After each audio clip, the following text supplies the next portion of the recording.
Kahit man nga pumakawan stories na talo ang OKC Thunder sa Game 1 ng NBA Finals, ipinakita pa rin dito ni Shai Gilgeous-Alexander ang kanyang talento sa pagtatala ng 38 points. Ngunit sa kabila niyan, hindi rin naman siya ganun ka-efficient sa laro dahil kinailangan niya nga ditong magkaroon ng 30 shots para lamang makakuha ng ganyang kalaking punto. Sa madaling salita, tagumpay ang Indiana sa pagdepensa at pagbabantay sa kanya. At isa sa mga dahilan bakit hirap na hirap si SJ na makascore lalo sa fourth quarter dahil ang kanyang main defender ay si Andrew Nembhard na siyang humabol sa kanya buong game. Ito rin naman ang mispong pumigil kay SJ sa ginawa sana nitong jump shot sa last second ng fourth quarter. Since pareha silang Canadian, magka-teammates nga ito sa national team, medyo gamay na rin naman ni Nembhard ang halos lahat ng galaw ni Shai Gilgeous, kaya nagagawa niyang ang pigilan at pabagali ng opensa nito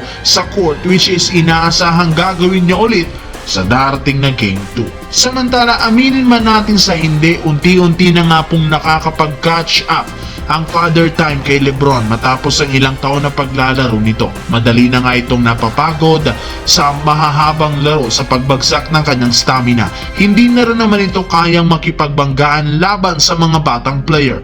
Ika nga'y limitado na lang naman ang kaya nitong ipakita para sa Lakers, hindi katulad noon. Kung inyong ang matatandaan, ibang klase rin naman ang prime Lebron, lalo nung naglalaro ito sa Eastern Conference.